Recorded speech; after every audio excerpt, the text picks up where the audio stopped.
I just swallowed wrong. I have that effect on everyone.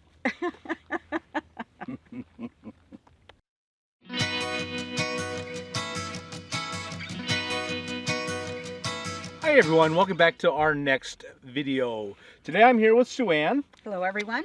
and we just did a video on HOWA, our new nonprofit 501c3. It's Homes on Wheels Alliance. And we just did an overview, an introduction to it, and we got a lot of questions saying, well, what are you going to do? What's your mission statement? What are your plans? And how are you going to do those plans? So we're here to go over those things with you. Now, it's a little premature because, we've worked ourselves to the bone to create the nonprofit, and if any of you know anything about creating a nonprofit, it's a lot of detailed hard work. And now we turn to the harder really, of doing the things we want to do. So a lot of what we want to do is not in place yet. So that is still to come, but we'll go over a broad overview of our goals, our missions, and what we plan to do. Let me just say, to my mind, what my mission has always been in everything I've ever done, is to provide hope and dignity to people, to provide the best quality of life for the least amount of money. One of the things we want you to understand is that how the nonprofits work. I mean, most of us don't really know. Nonprofits have a board of directors who are in charge and run the board, and then the board hires out employees to carry out the decisions that they make. I'm the president of the board. We have currently 3 members on the board. We're having a training program very quickly to expand that to hopefully out to as far as 11, but as many as we can. The more people working on this, the better the accountability, the better the decisions. This isn't something that is ours. And Suanne is the executive director.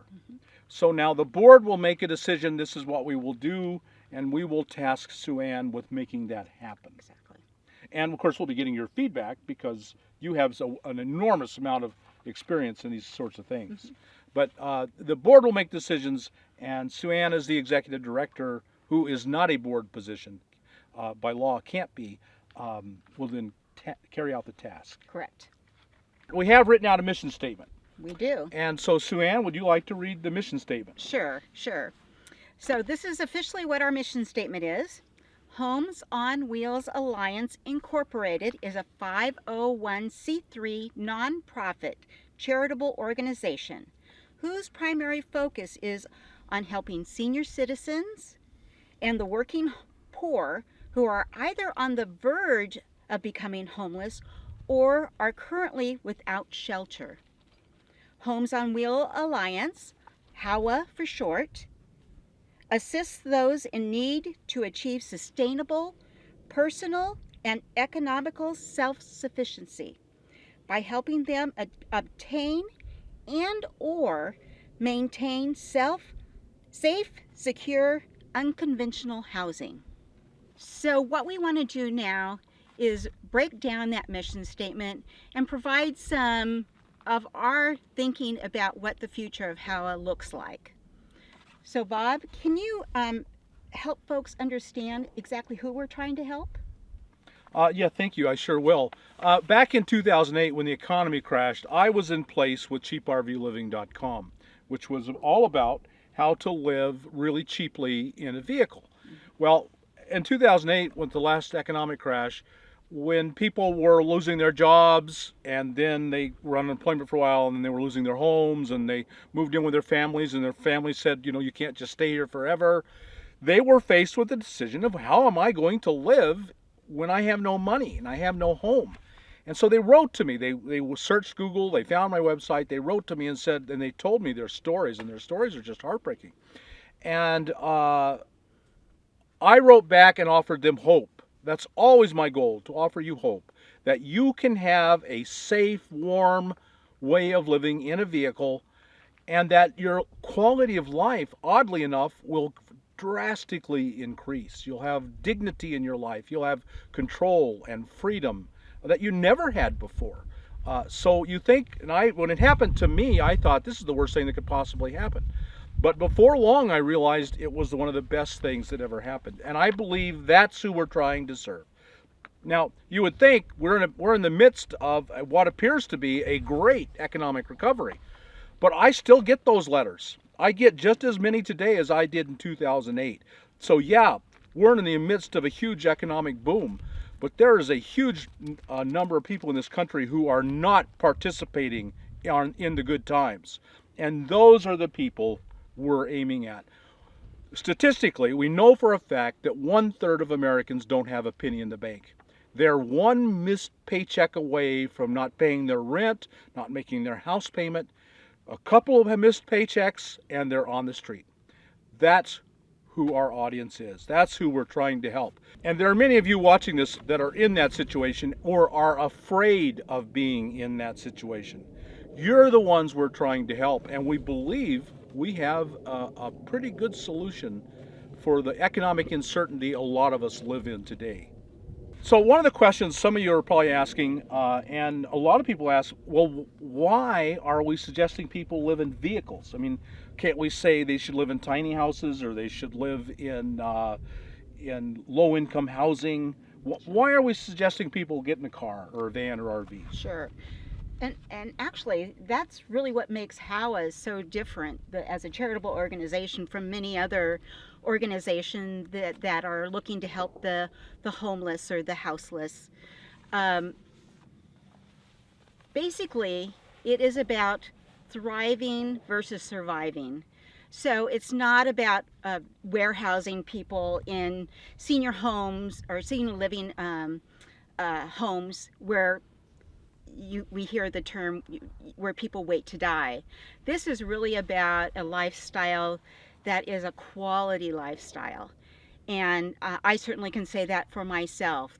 I choose this lifestyle not because I have to, but because it really is a quality lifestyle. So, and that's true for people that have no other choice. It still ends up being a quality lifestyle for them. The other aspect of this is that by living in a vehicle, you really do get the biggest bang for your buck. You don't have rent and you don't have mortgage. And more than that, you actually own your own home. So essentially, if you're in a van or a minivan or an RV, you will never ever be homeless. Okay, the next kind of drill down question of our mission statement is exactly how do you see we're going to provide alternative housing? I'm looking at building a network around the country of people who will provide, who will do the work, the nuts and bolts work of providing minivans, vans, and RVs for people to live in. So we'll need a network of buyers who are familiar with the ins and outs of buying vehicles really cheap. So they'll know to go to auctions and they'll know, okay, this is a great deal at this auction, but this is a bad one, don't buy that. Things that most of us, the average person anymore, doesn't know. So we'll have a network of buyers who will find the great deals, and then we'll have carpenters, a network of carpenters who will then take that vehicle and make it livable for you, and mechanics who will go over it, and they will, you know, that's going to need a new starter. We got a great deal on it, but we still need to put a starter in it, so they'll put the starter in it. Or whatever. It needs new tires, and they'll oversee the putting new tires on it. So we'll just have this network, and then finally we will have solar people, electricians, who will then give it solar. So imagine never having to pay for electricity ever again in your life. How much money would that save you? So we'll create this network. We'll have, I'm thinking of a national director, state directors, county, just however many people we can come up with. That. So if you buy a minivan for $3,000, we spend $1,000, and we have volunteers. We can put a person, and we spend $1,000 on the conversion, the repairs, the solar. We can be putting people into homes they own for $5,000. Well, then, you know, they're older minivans and vans and RVs, and they're going to need repairs. So I'm looking at a network of mechanics around the country, so that as you drive around, you can say, uh-oh, the starter went out, or I've got this odd noise in the front end, whatever. But brakes, and all these vehicles are going to need brakes regularly. I mean, that's just the way vehicles work. So they'll put the brakes in, and we will provide the parts, the money for the parts, and we'll have volunteers that will keep the vehicles on the road. So, like you said, the bang for the buck in a minivan is fantastic. You cannot do that. A home people own, a secure home, for anywhere near that kind of money. You can't house them in prison for that kind of money in any way, shape, or form. And they get this great quality of life at the same time. Mm-hmm. So that's how we're going to provide housing to people. But we are certain that providing housing is not enough. We need to provide people with training to know how to live and to go on. So, Suanne, how are we going to provide that training? Our goal is really to help make the individuals we assist self-sufficient. So we're looking at providing lots of education, lots of training, and that would be having gatherings. We could have gatherings on public land. We can purchase land and have gatherings on that purchased land. The idea would be to, again, impart information so these folks can be successful in the long term. Both group kind of interactions as well as one-on-one, either informal in kind of a recreational setting, or more formally in a mentoring kind of relationship between a mentor and a mentee. Some of the skills that we know we want to help people learn, in addition to no bad living skills, is budgeting skills, how to successfully use their money in a way that is sustaining and that they can start building a savings account. We also want them, if needed, to learn job hunting skills so that they can land a position while they're living out of their vehicle that will sustain them. In addition, there's going to be lots of services that some of the people that we assist will need that we won't provide. So we want to create a resource center of social services that we can then refer them to. The idea is that they're not here alone. They're not going to just be given something and then let out on their own. It really is a long-term relationship where we're going to help them be successful. I think that really is the key, a long-term relationship. Mm-hmm. So that, I guess if I were to say what is my goal in one sentence, it's you don't have to be alone in doing this. Right. You don't have to be alone. You don't have to be afraid because you're alone. And it's all so new. When we first started out, it is. We started out pretty much alone, Mm-hmm. and that is a hard way to do it, and we don't want that for you. So we're looking to build this community, this alliance, and I think that is a key word. When we chose the name, we wanted the word alliance on there. Homes on Wheels describes what we're doing, but we are an alliance. We can't do this. We know we can't do this alone. We need each and every one of you. And now your first thought is, well, I don't have any money, Bob. I can't send you any money. We would like, if you can afford it, please send us money. But if you can't, that's the least you can do for us. Your money is the least important thing we want from you. If you have skills, if you've been on the road for a year, there are people who would desperately like to talk to you and get some tips. Right. So we are looking to build an alliance with you and I on our everyday practical skills that you already have. And what's really cool, because we will have a long-term relationship with those that are receiving assistance, it really is circular. They become part of the community, and then they become part of the giving part of that community. Right. We get someone going. They make a year. Right. They come back, and then they pass it on. Right. That's the key. Each of us just simply passing it on what we've received.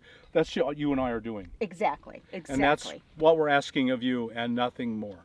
You may have noticed on some of our logos, we have a tagline, and it really encapsulates that. That tagline is, "Together, we are changing lives." It's true. So true. So as we talk about giving assistance to folks, the big questions that comes up is, how do you decide who gets the assistance when you don't have unlimited resources? And that's the $64,000 question, and we don't have an answer. I'm sorry to say we don't know yet. You know, we've put so much of our time and effort into creating this thing. To my mind, in the ideal world, you help everyone that needs help. That would be ideal. We don't live in an ideal world, do we? The day has to come when you have this much money and 2 people that need help, and you have to decide. And so all we can say is we will learn how to do that, and we will do that. And we'll let you know. Right. Transparency will always be our main goal. You'll know everything. We're never going to keep anything secret from you in any way, shape, or form. And in terms of process of actually deciding how funds will be distributed or resources will be distributed, that really is very, very important work for the Board of Trustees. And as a group of wise individuals that know this lifestyle, myself as staff will be looking to the board for that direction. You know, we're not really giving you a lot of details because we don't have the details. Right now we have the big picture, and we're going to narrow down and focus in on all those details. And there'll be many videos coming forward soon.